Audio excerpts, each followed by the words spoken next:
What's up, world? This is Jabari Long with another episode of The Long Report. Again, I'm here with my friend and colleague, Jonathan Wheaton. What's happening, Jonathan? What's up, bro? How you doing? Fantastic, man. Appreciate you hanging out with us today, man. Absolutely. Having a good time, man. Definitely. I always get worked up when we start talking about real estate, man. It's just an exciting thing. It's like talking about sports or something. You We know can what I talk mean? for hours and hours about it. For sure. Yeah. So once again, we're doing this educational series to really promote, more knowledgeable consumers. The next volume 6 in our educational series, which is turning into a wealth building series, is talking about risk management as it relates to investing, managing your risk, right? There's no investment that comes without risk. So it's about really managing it, scaling it, understanding what it is, and minimizing the impact. So when you work with your clients, Jonathan, let's talk about the people that are risk adverse and how you kind of make them feel comfortable with getting into this market. So, I definitely deal with clients who are and deal with people who are risk adverse and are scared to kind of get into the market. And I think it's just about understanding that real estate is a team sport. You talked about that. Real estate investing is a team sport. Mm-hmm. So when people come in and they want to kind of come and say, hey, I need to be able to have these numbers or make this investment or do that, they sometimes they're looking at it as they got to do it all, right? And they don't have all the aspects. It's like, I want to find the house. I want to work on the house. I'm going to rent the house. I'm going to sell the house. They try to do too many aspects as opposed to really coming in and getting a good team, which helps you manage the risk a lot when you get a good team. Definitely. So, we talked a little bit before about programming and, miseducation. We were taught, I was taught, as a youngster, get out of debt, don't incur debt, stay away from debt. And I got a client right now who has millions of dollars worth of real estate with no debt on it. And I keep telling them to put some debt on it, put some leverage on it so you can do some repairs, some upgrades, make the properties more marketable. And their whole thing is, I don't want to risk losing the property by having this debt on it. This is what I talk to this is what my stance on people like that as far as with the debt, right? You can't look at debt and not look at inflation. It's cheaper to pay the interest, and it's cheaper to pay the money today, borrow the money today, and pay it back tomorrow than it is to owe the money. I'm saying that backwards, bro. Let me get it right. It's cheaper for me to borrow money today and owe you money than it is for me to go get money or the cost of money is losing. What the cost is, the money is losing. It's not going to keep up with what I can borrow money for and what it would cost you to lend me money today. So I'm phrasing that wrong. I know I'm all over the place, but it's cheaper to borrow money and pay interest than it is to have something debt free and let inflation attack the profits. And I think that's the difference of where people say, hey, I have money sitting here. So, okay, you have this property, it's free and clear, it's worth $100,000. I'm just using round numbers. It's worth $100,000. That property, you could be leveraging, you could go and borrow $100,000 on that property, tax-free, and be able to go and exponentially move your real estate business forward. You say, okay, I'm not going to take any debt on that property. I'm going to, leave it there. What happened is, inflation is eating up your money on that property. Inflation is going up. Everything costs more.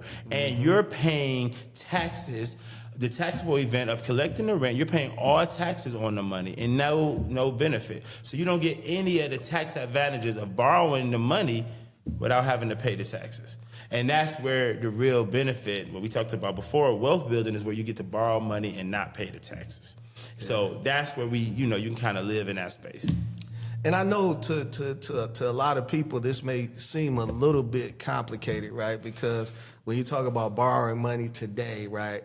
I take out $100,000 loan and say my payment is $1,000. But if it's a 30-year mortgage, I'm going to be paying that same $1,000 25 years from now. Correct. But the value of that $1,000 25 years from now won't be the same as it is today, right? Because our dollar is losing value. So that's what he's talking about with inflation. You can't buy the same things 25 years from now for $1,000 as you can buy right now. And when you lock in with these mortgages, that's what you're effectively doing. Correct. Right, exactly. You explained what I was trying to say. That's exactly it. You like them with the mortgage, so you're not affected by the inflation the same way, you would be if it was free and clear. And I just think this just, we've been taught to kind of get away from debt and fear debt, but everybody uses everyone's money, uses debt in real estate to make millions of dollars. Everyone makes it's a few people, maybe you born rich or something, but everyone. Or you're an athlete, you can jump, you can rap good or something, you got some other skill set. But everyone uses other people's money to get rich. I'm a big fan of Robert Kiyosaki, Rich Dad Poor Dad series, everything. Dude's $1 billion in debt. And one of the smartest financial guys ever. He does not pay taxes. And trying to get more debt, right? He says, I'm just looking to borrow. Yeah. Because when we're looking to do things to create more cash flow, typically it's going to involve getting into debt because the debt is leveraged to help us produce more cash flow. Yeah. Now, I remember my mom, when I was a kid, I used to always want a Corvette, right? I used to love that car. And my mom, she didn't want me to have it because she said the car was too fast. She said, boy, you gonna mess around and kill you, hurt yourself driving that car because I know what you gonna be doing in it. Yeah. I relate debt to, that fast car. Is it the car that's dangerous or is it the driver, right? So although you have the ability to borrow, let's use real estate terms, 10% LTV all the way up probably to 80%, I tend to keep the debt 65%, 60% LTV to leave at least 35 to 40% equity in the properties. Yeah. Because you could borrow too much, right, and end up having some negative cash flow in different scenarios, or just be in a bad position to get out the deal laterally if you need to. So you definitely have to be governed the amount of debt that you take on.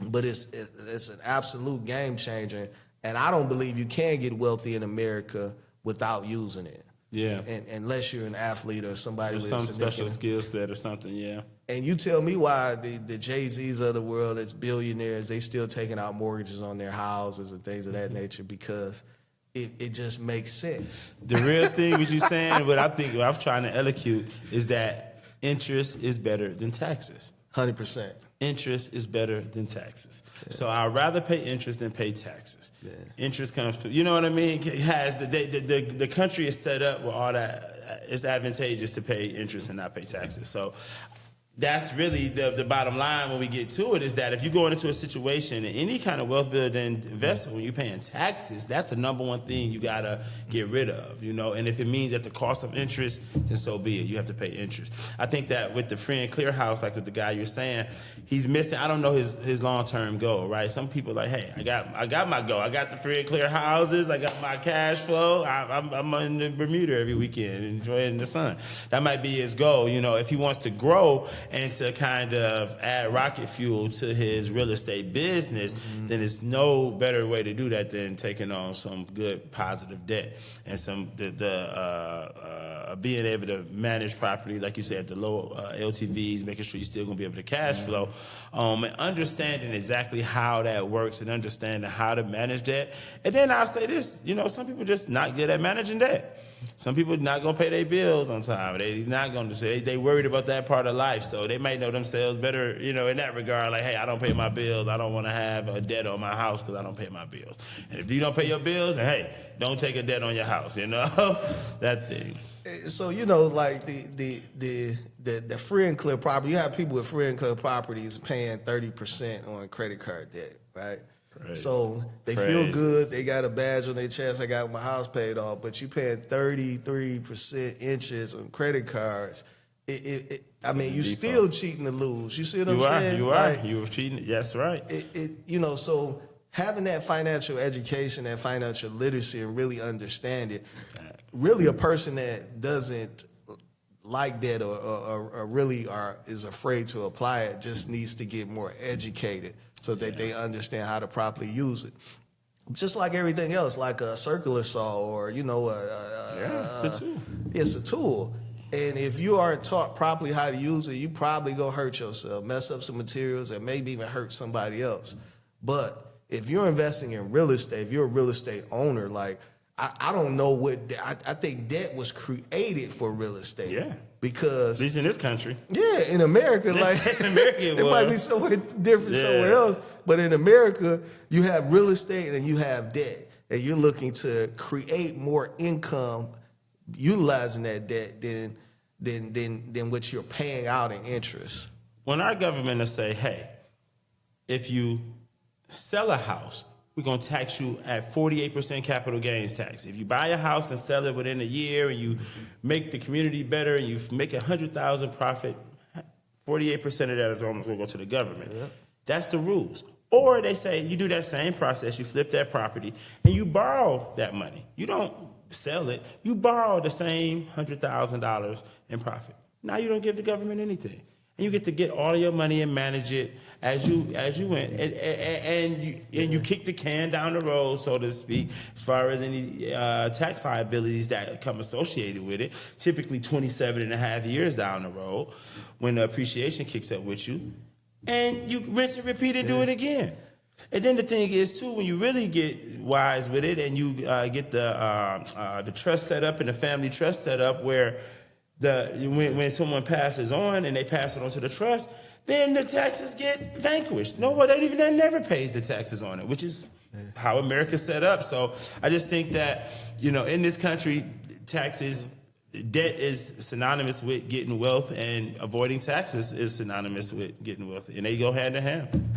So it's a cliche in my philosophy: buy, borrow, die. Right? Buy, borrow, die. Right? This is what America is set up. This is how it is structured. Everything in the tax code is made for you to utilize certain things, like you mentioned, the trust vehicle, to avoid capital gains. It's all about manipulation of the laws and using the tools that we have available to them. Yeah. First, we got to learn how that they exist, learn how to use them, and then implement it into our lives. I want the highest cash flow possible monthly. I want to pay the least amount of taxes possible. And the difference in between, I want to be able to do whatever I want to do with the money. That's it. Right? That's it. Freedom. Lifestyle, freedom, yeah, and be able to live. And, I think that's what we got to kind of understand, that what that lifestyle looks like. We've been so drilled in our lifestyles, waking up in a 9-to-5 situation and going to work and working for 30 years and that. And those situations work for some people. I've seen people do well in those, but I also see the majority of people who build wealth are people outside of that philosophy and that mentality, who are able to kind of see life and want a little bit more, want to do some different things in life. They want a little more freedom in regards to when they can vacation and what they do, their time. Yeah. They want a little bit more money as far as lifestyle and the kind of vacations they can take and where they can go and those kind of things. And if you want that kind of lifestyle, it comes inherent with taking those risks and stepping away from that traditional mindset that's just going to kind of keep you impoverished or keep you in the middle class America. A lot of people always talk about middle class. Middle class is the most expensive place to live. I hear people say that, and that is the truest thing. I heard this lady say that on the internet, and it was so true. Middle class is the most expensive place to live. You tax at the highest rate. You work the hardest for your money. You get your money last. Everybody uses your money, then gives you a tax refund, a tax return. After we use your money all day, we'll give you your money back tax-free, interest-free. It's all of the worst places to be where we fight for financially is middle class America. So if you went to building wealth and really want to build a portfolio, you got to get away from thinking about middle class, because there's no place to win. It's only spend money, big money in middle class, and it's hard to get wealthy there. And it's just so much that you won't get access to, right? Information, these strategies. There's something called proximity compounds. So you got to get around people and environments that can show you different strategies, different techniques to really grow your wealth. Correct. I always say an indicator, if you're not if people aren't avoiding or trying to minimize taxes, then they're not making enough money. If you're around people that's excited about a tax refund, then likely, you know, they middle to lower income level. Whereas the people that are high income earners, they're trying to figure out ways to do things throughout the year to minimize that tax hit because they want to keep that money. Yeah. So, I totally agree with you, Jonathan. Like, in the middle class also, right? I think there's so much miseducation, so much just fear in that, right? That they feel differently about the people they see doing certain things, right? Using the tax code intelligently and being able to make money, pay all their expenses, and then pay tax on the rest. Yeah. Right? Yeah. They That's feel the like they're cheating or something when really they're just using the tax code. Using the tax code. And I think that, you know, we got to get away from that mentality when we see people creating wealth or taking advantage of the tools here. We got to get in the mentality where we say, hey, what is that person doing? How are they making that move? Is that legal? Is that work? How did they get there? How did the government let them do that? And I think when we start asking those kind of questions as opposed to just pointing the finger and saying, look at this guy, he's so bad, or this girl, she's doing something so crazy. You know, I think that we've been trained to do that naturally, where we need to retrain ourselves and our children to ask the viable questions in those situations and say, hey, how do I do that? How do I get the advantage that America has for me? How do I take advantage of the tax code that this great country has provided for us? How do I do that? And I think that when we start asking those questions, we start going down a different rabbit hole. And it's going to drive your actions down a different place. Because now when you go to park your money and you say, hey, you know what? Do I want to go get this 4% CD or this 3.5 CD? Or do I want to call Jabari and get this 22.5% that he talked about last week? Where it's going to drive your actions once you get out of that mentality. So that's where I just think that the education comes and really being able to get exposure so we can drive our actions to a different place with the investment and so we can easily assess the risk and be less fearful taking it on. We can actually assess it and say, you know what, this isn't so bad. I don't have to subscribe to the traditional mind state, the thing that's got us impoverished, the thing that's taking us down there. I can actually step away because I have an education, and it's going to give you a confidence to operate in some other areas. I want to read this quote I printed earlier. It says, successful investing isn't about eliminating risk. It's about identifying it, pricing it, and managing it better than everyone else, right? So really understanding that when you talk about a diversified portfolio, you can have some, you know, a money markets, high yield savings accounts. Maybe that's their emergency fund, your 6 months of reserves just in case something happened.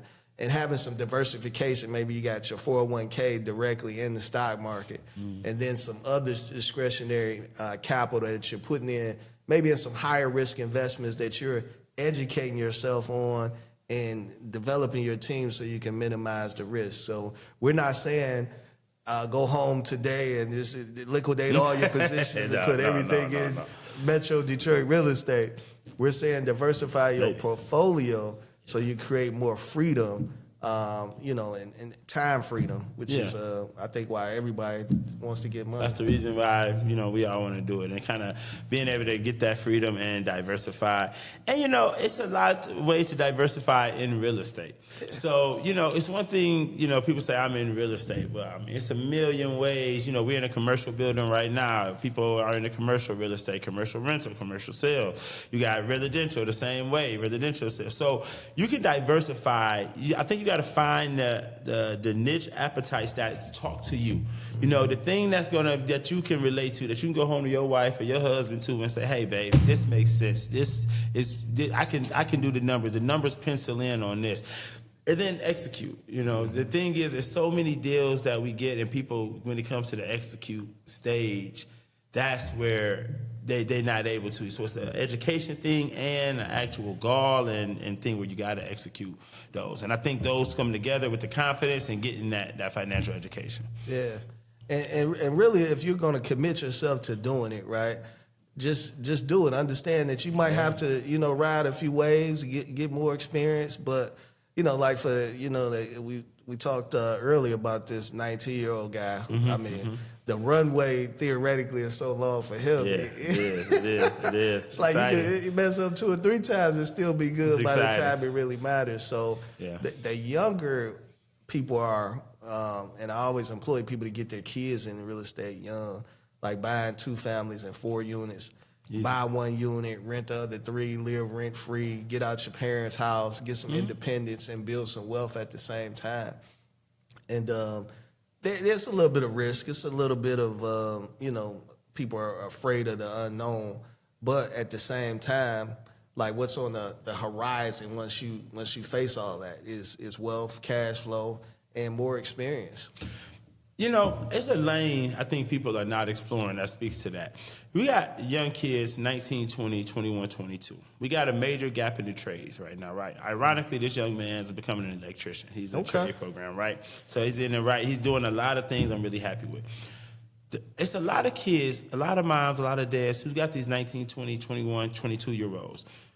They need to know a lane for them, right? Just think about this. I'm sorry. Just think about this thing for them as far as if you got a young person who can go and say, okay, they work in a job. It's easier to buy with a young person. They probably haven't messed up their credit yet, right? They haven't had OT Mobile $2,500 on their bill. They old Comcast. Everything was in their parents' day. Everything, right? So you get them fresh out. So if you're a parent, your credit's jacked up, you don't have no money in the bank, maybe it takes some time to build yourself back up. But maybe you got a kid there, right? That's 18, 19, 20, looking for a path. Build with your kid.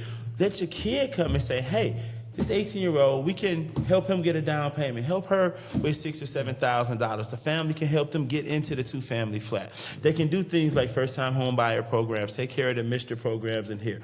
You can walk your kid into a wealth-building situation that they can help walk you out of a situation. I think that's a huge lane they miss because of the kid. They let the kid get in there and they say, okay, they're 18, they work a job, no direction, mess up their credit, mess up their money.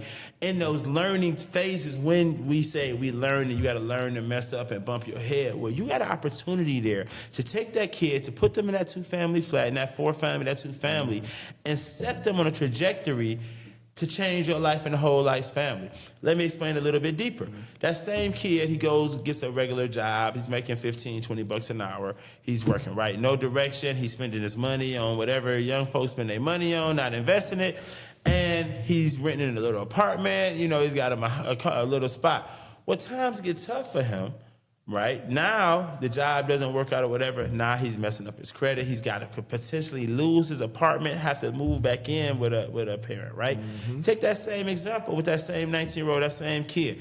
Same thing. He's got a place, but he lives on one side and rents out the other side. He gets $1,400 a month to cover his mortgage.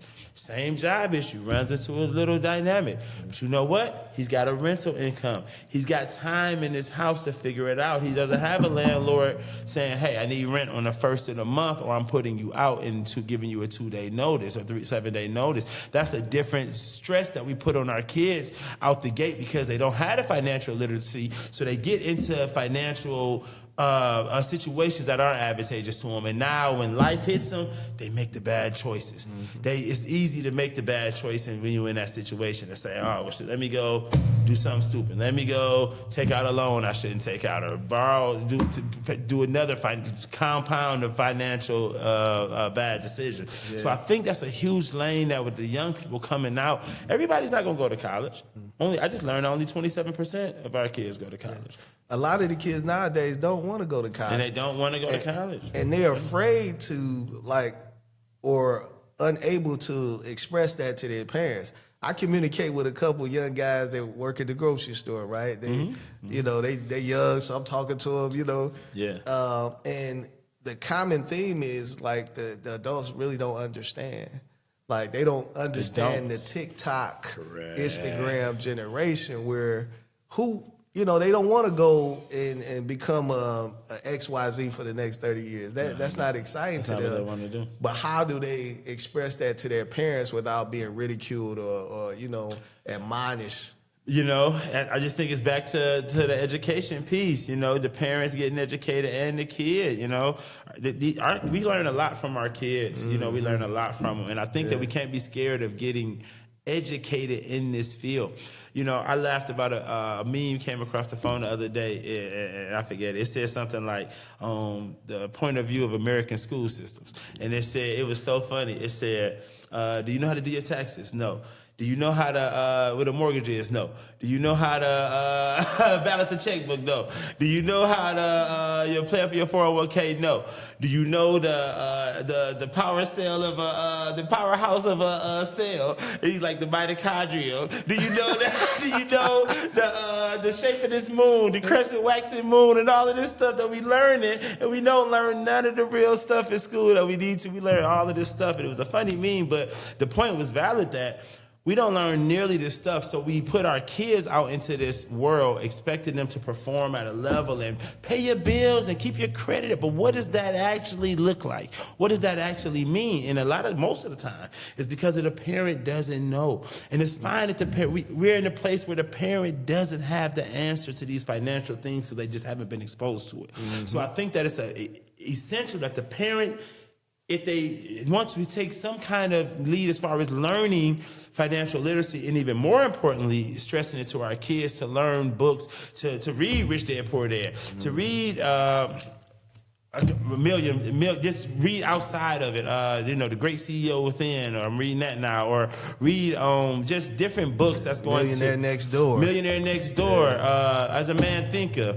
You know, you can go on and start building our financial literacy in our kids because we're financially illiterate as adults and our kids. Yeah. And once we build that financial literacy within our community, that is going to change the behavior and change the actions of those young people. Mm-hmm. And I think that's what we really got to focus in on, and changing ourselves and say, I don't really know what this means. I've been told I really don't know what I'm doing in this space. And be okay to say I don't know, because you can't get the answer. You always say no question is no question. Right. But if you don't know, you got to let people know. You got to let people know. I heard that one of the coaches say that at the football field the other day. If you don't know what the play is, you got to ask. You got to ask. I didn't hear the play. Yeah. What were you doing? Which way? You can't just go out there and run the wrong play and say, "Oh, I blocked. I was supposed to go on the out route." Yeah, that's on you when you don't know and don't ask. And that's it. And I learned so much from my children, man, that, you know, I think, and I tell any adult, you missing the boat if you're not taking the advice and conversing with your kids. They got much more information than you ever thought they would, from politics to finance to sports. You name it. Like, these kids are consuming information at an alarming rate. Yeah, their opinions do matter, and a lot of them have a lot of validity to it. So, yes, sir. It used to be a time, shut up, you don't know what you talk about, get out of grown folks' business. Now you need to bring that young man and have him sit at the table and read this. And you know, right, and you know, I would argue that's always been the case. See, I've argued that we missed the boat there, that we've always kind of said, sit down, shut up, and you don't know, but we really should say, be listening to that kid, because they closer to the innovation, they closer to the changes of the world, the things that's happening that can affect your financial position, what you're going to invest in the next 20 years, you know, those kind of things. We always laugh. My son, when he was younger, he said, "Dad, I want to be a YouTuber. I want to be a YouTuber." I had no idea what a YouTuber was. Now I see they get paid hundreds of millions of dollars to get on YouTube. I'm like, I wish I would have knew what a YouTuber was. He was early. But he was early. I wish I would have understood that early. He would have owned this thing that we're doing right now. So I'm just saying that listening to those kids, and that's huge, especially keeping your ear to the ground of what's coming, and getting the financial literacy so you can instill confidence in your kids to make a move. Sometimes the kid they come into their mom and dad like, "Dad, I want to go." I don't know this young man's parents, or maybe I meet him one day, but you know, I'm sure he's going to his mom and dad like, "Mom, Dad, I'm buying this place." You know, he's getting somebody else is going to tell him, "Oh yeah, this is a good deal. This is a good area. That makes sense." You need to have some kind of financial resemblance to be able to show and teach them that, hey, this is a good way to go, or at least we're going in the right direction. I can at least get you the right help, introduce you to the right person who can go in that direction. So that education piece and really understanding, I don't know what I don't know. I didn't learn about what a mortgage was really. I hear the term, but what does that really mean? What does it mean to say to build wealth? I don't want to save on my taxes without. Why are these guys saying that debt is a good thing? Yeah, right? why are I've they heard saying? all my life. I've heard that, this. Yeah. So these things are that takes a little personal responsibility to be able to go and say, I don't know these things. Just like if I didn't know how to, drive, I would go take a driving course and learn how to drive. If I didn't know how to do anything, I would learn how to do it. And I think that baseline of financial literacy needs to be elevated, especially in our community, and it needs to be passed down with action to the kids, with actionable things to the kids, And I think that will change some of that fear with risk, where people are so risky because they are they're risk averse because they don't know. Yeah, if you don't understand it, like I was the same guy I was telling you about. I was talking to him the other day. Like, I know you don't understand debt because if you did, you wouldn't be so averse to it. Right. The reason why you want to completely stay away from everything you heard, you do know the consequences if you don't pay. That they can take your property back, but you don't understand leverage. That's why you constantly talking about you don't have the money to do this and don't have the money to do that because there's a tool that's available to you that you are afraid to use. That's right.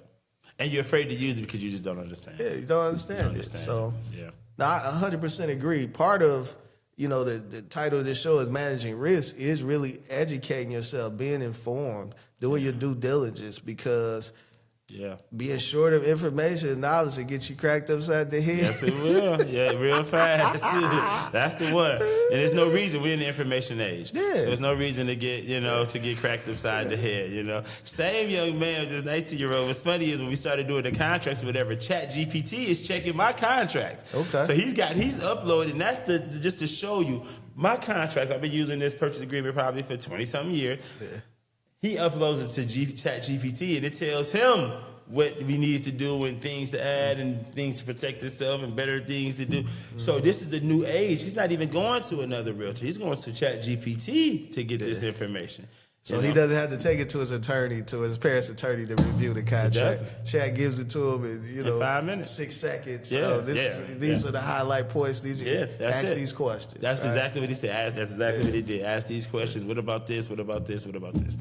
So you talked about the information age, right? And this is what the internet did for us, right? Everything we can find out any answer. Just search it up, Google. Mm-hmm. Now, AI has just made everything exponential.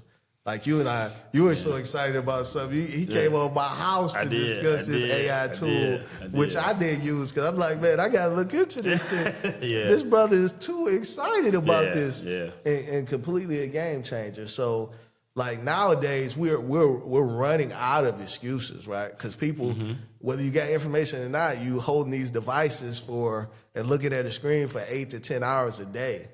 So it's all about what you desire to consume.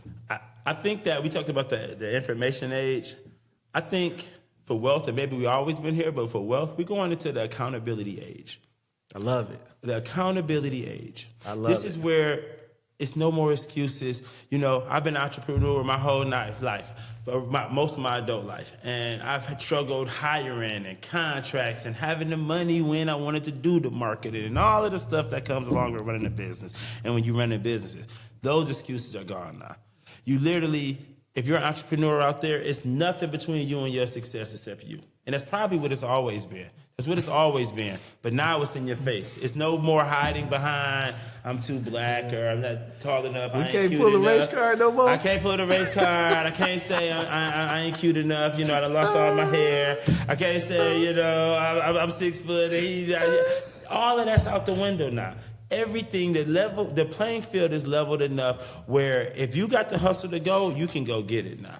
And if you don't, it's because you don't. And I think we in the age of accountability where now, if you don't do it, you got to look square in that mirror and say, I just didn't do it. I just didn't do it. And that's the tough part when you talk about investing. When you talk about you come from a city where we had properties $1,000 across the street from you. You had a property $1,000 that you didn't buy that was across the street from you. Me, everybody. This is the point where we got to look in the mirror now and say, are we going to go the next 10, 20, 30 years and have these same opportunities in front of us and not take advantage of them? It won't be because I couldn't start the business. It won't be because I won't do this. And I know I'm talking to the people, but I'm talking to them right now because this is You where we making are. me uncomfortable, Jonathan, I with hate all to this do it. I'm accountability, sorry. man. But Like, this is where we at now. And now I'm 45, and when we 65, it'll be different. I'll be getting up off this chair real slow, probably. Yeah. So I won't be able to go and run as fast and get it. And it'll be a whole lot of woulda, shoulda, couldas. Won't have as much energy or desire to do it at that point. Won't either. have much, and I have more competition that's being born today. Yeah. 19-year-old That that's 19-year-old, being he's still gonna be there. He's still gonna be there, and he's gonna have it's gonna be a kid born today that's gonna be 19. Yeah.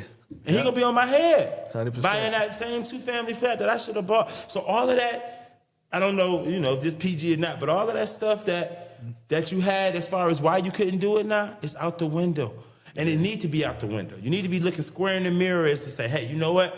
If it's to be, it's up to me, and I need to go ahead and get active in doing it. The time is now to get busy on whatever you've been messing around with. Oh, wait. It's time is now to get busy on it. Them ideals that you had cooking, you had 5 years ago that you ain't acted upon. That somebody else can make some millions on. Yeah, and they showing you how they did it. they showing 'cause you how they did it. They got a program they selling for $5,000 Right now, to do it. you So, scrolling, watching them make money off your stuff that you should have been doing for years. We scroll and watch this and click like and click buy and click share on the stuff that other people is doing their dreams and living their life. Other people is doing it, you paying the cost for it, and refuse to do it yourself. I have come to the point where I'm tired of that. I'm not gonna live and watch other people live their life and scroll on social media where other people make millions of dollars, or if I did similar or just as good as mine, that I failed to execute. yeah, 100%. Accountability era. That's where we at. And I'm leading it. I'm front and center. I'm holding me accountable for my actions. That's where I'm at with it. When you see people who have the things that you don't have, you also see people that did things that you weren't willing to do, That's it. right? You also see people who did things that you wasn't willing to do. We want to say, oh, they got tax breaks, or he got a lawsuit, or his mama, his parents helped him, or whatever the excuse might be, man. Like, I totally agree, man. This just an uncomfortable space because we know people don't like accountability. And like you say, then you got to just hold it on your shoulder. You got to wear it on your chest. Like, either I did or I didn't That's do. it. Period. People talk about your dad gave you this, your mama gave you that, you were born with this. Only 3% of millionaires come from inheritance. 3% of millionaires come from inheritance. 97% of millionaires get it out the mud. Yeah. They get off their ass and go get it. Only 3. So this is an illusion as far as to how wealth can get. This to make you feel better about yourself. Listen, make you feel better. I'll tell you something else that's going to make you uncomfortable. 1 in 10 adults walking around that you see right now are millionaires. 1 in 10. I mean, if it's 100 people up there, 10 of them that figured out how to make $1 million. And most of them made $1 million. They didn't get it given to. Only 3% of those folks it was given to. Yeah. So it ain't no more of this, oh, this person got it or that person got it. Get off your ass and do it. Look yourself in the mirror and in the face and do it. It ain't no more of that. Because 10 guys is walking around millionaires, 1 out of 10, they kicking your ass. And you ain't decided to get off your ass and do it. And that's the real reality, I think, that where we kind of running into a head. We seeing it with young people using AI. We seeing it with people who have been struggling in this space now using AI to overcome those spaces. And we seeing people who still using AI to make flyers about whatever the local party going on. You know what I mean? It's like we are falling behind in another capacity, which we have before, using the tools, using the things we talk about to bring our ideas to life, and we're refusing to do it. We're falling behind again, and I know I'm gonna keep talking, but I'm passionate about this because it comes from a lack of accountability where we can't address these things, and because of that, we're teaching our kids that something's wrong, that they can't get there. We're teaching our society, our community, that we can't get there, when really it's just about looking in the mirror, getting off your ass, and doing it. Yeah, we dream killers. We'll tell a kid that you know what I'm saying, that probably won't happen for you. Don't expect too much. Don't get your hopes up too high. Right. You know, that ain't real. Right. And me, I'm delusional. Yeah. Right. I'm thinking about all kind of stuff that most people I am would say, not. "Oh, this guy crazy. Ain't no way he gonna be able to pull this off." Yeah. I'm not thinking of realistic things. I'm thinking of things that are supernatural, right? And to your point, there's accountability. I remember my mentor, I'm 23, 24 years old. He used to mentor a group of us. He used to always tell us, like, when you meet millionaires and people that are extremely successful, you wonder why they have like a certain level of disdain toward people who are not, right?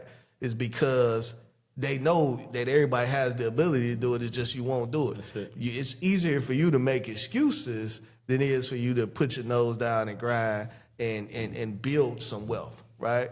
And so people always say nobody's willing to help you and this and that. I give all kind of free information, just casual conversation at the cigar bar or, at the restaurant. Game-changing ideals that they completely don't use. So now you want me to take some additional time to sit with you for free and educate you on this, that, and the third that you probably ain't gonna use the information either.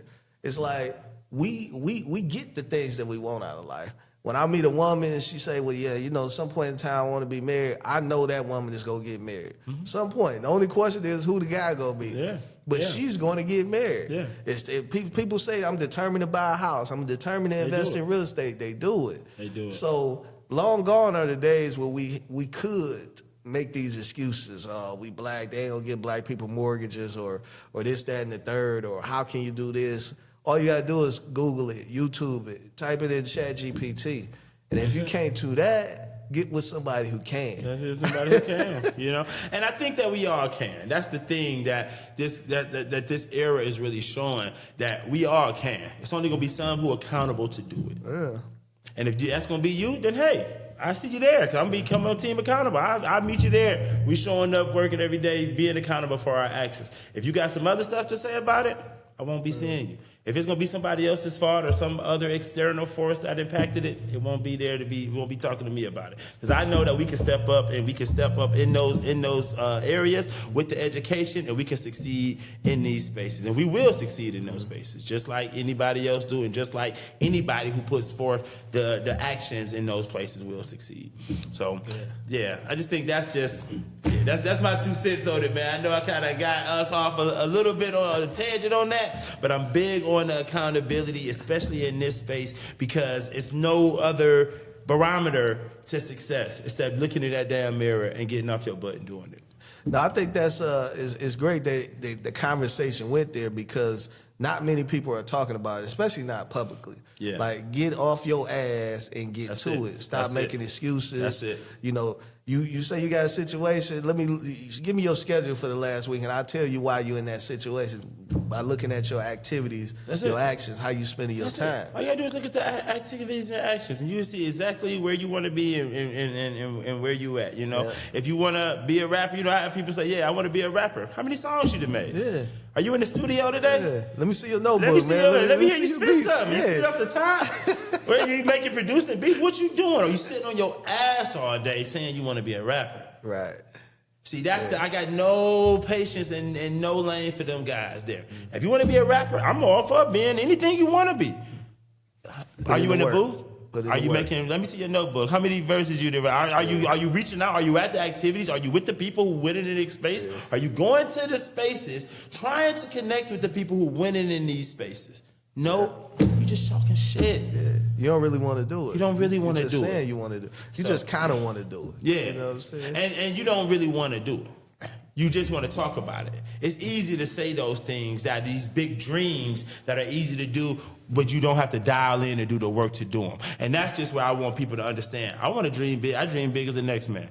There ain't nobody's dream bigger than mine. But I'm getting to a point now where I've understood that it's only about the work between me and my dreams. Yeah. There's ain't no other person, no other vessel, no other entity between me and my dreams except hard work. And that's my message to to our community today. So I mean, when you believe in, when you really believe in that dream, then you are willing to put forth the action. You are willing to work, even if it seems just so far off, so much in the distant future. Every day, your actions compound on one another. So, you know, it's like you say, it's just too much lack of accountability. It's too many excuses. I think people are getting comfortable with not having to living lives that are less than what they're capable of living. I think that's way too normalized. Yeah, I agree. Whereas, you know, it's a quote on social media: if you go around people and your actions, your activities sound like bragging, you need to get around some new people. That's right. So that's right, 100%. Yeah. We all know environments that are holding us back in one way, shape, or another. So we can't even allow those to be excuses. You just got to get out those environments, get away from those people, get out those relationships that don't want you to be the person you want to be. Yeah. Get around the right kind of people. We all know, you know, this is not our first rodeo. We know the right people and the wrong people. Get around the right people. You know damn well when you're around the wrong people. Yeah. You rolling up smoking weed every day, and you're sipping down Patron at 11 a.m. and you're around the wrong people. Yeah. And the wrong people, typically you have more fun with them. If that's an indicator, right? There you go. You having all the fun, and you ain't getting no productive. Right. At the end of the day, you out of less money, no further closer to your goals. And you didn't spend, you know, a lot of time, all your time been wasted on some nonsense. Don't spend your time there. Young people, don't spend your time in them places. You know when you're in the wrong place. Get in the right space. Seek out the right. And if you don't know what it is, seek somebody out in the space. Pick up the phone. I guarantee you pick up the phone and you call the right place where when the student is ready, the teacher will appear, right? Mm-hmm. So reach out, be in the right places. Don't fight to be in the wrong places. Don't fight to be in this stupid stuff, man. I seen the video of some young kids robbing the mall. They robbing the Dick's Sporting Goods. Silliness. You robbing the Dick's Sporting Goods for half off Dick's with a whole team full of people. Somebody had the mind to organize 10 or 12 young people to do something, and they did it so these people can put their life and get a conviction for $500 a piece. Wow. And they was able to organize 10 to 12 people. They could have organized the 10 to 12 people that made a couple $1 million with them same folks. Organized a little different. They're just wrong goals. The flashlight and the laser. Same amount of energy being just focus. One is focused and one is spread out. Yeah. Focusing on the right thing, man. Get the right thing. And whether it's be investment or whatever your dream is, focus on the right thing, put together a team with the right thing, and go and be productive in society. And like you say, you know, pick up the phone, social media. A lot of people think that these people are not people. Like you can't contact some of these people. If they on social media, they want to be contacted, right? Reach out. And they, you know, you DM, you know, the likelihood that they respond is very high.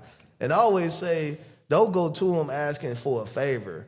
Go to them talking about what you can offer, what you can bring to you. How can you add value to this person? And they'll be more likely to respond to you. Nobody wants to a taker, right? Yeah. They want to know, how can you give? How can you benefit what I already got going on? Definitely. And I would even say this. It's even a person, I know Jabari, zillion years, 30-something years. I know if a guy reached out to you and said, hey, I don't know nothing. I'm trying to learn how to get into this business, or I need some help with this.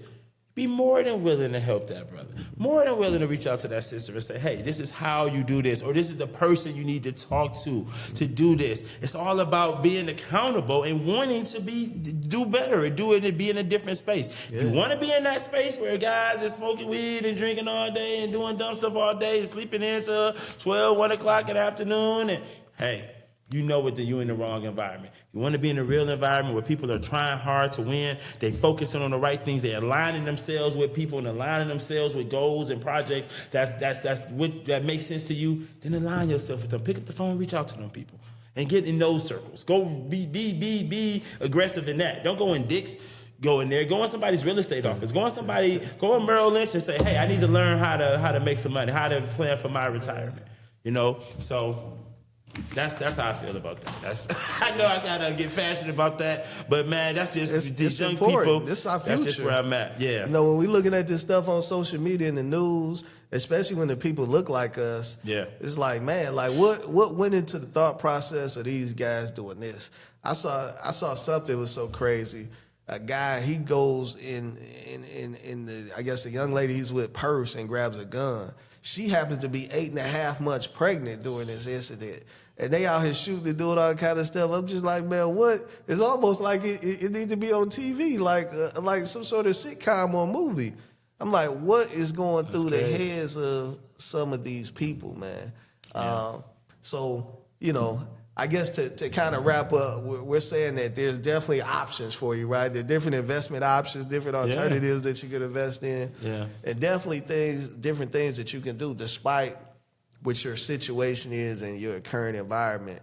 And either way, you know, it's not a defense. It's not an excuse to do anything that's not productive. Yeah. Because I got a buddy of mine who used to always say, if you think it's wrong, you know it's wrong. So just don't do it. If you think you hey, that's it. And I know we kind of wrap. I don't want to end it on a negative note. I definitely just want to say that, you know, if you're in a place of, you know, you don't know what to do or whatever, reach out to people. It is a ton of people who are trying to help in this space here, bring young people, young black women, young black men into this space to learn about financial freedom and investing. Search out those people. Reach out when the student is ready. The teacher will appear. Be the student that's ready to learn, to change the trajectory of you and your family's life. Be that young woman. Be that young man who can be the change for your family. Yeah, and I'll just say, you know, end with this. Real estate is an easy path to wealth. You don't have to be a rocket scientist or a chemist or, you know, overly intelligent. Just really follow a set of instructions and strategies and be consistent. And it'll work for itself, right? And when we talk about wealth, we're just saying that you have a more passive income than you do expenses, right? Your monthly bills add up to $5,000 a month. You got $12,000 worth of passive income. You are wealthy. You ain't Warren Buffett wealthy, but you, whatever your name is, wealthy. Yeah, for sure. Absolutely. So thanks for tuning in. Again, we're launching this educational wealth building series.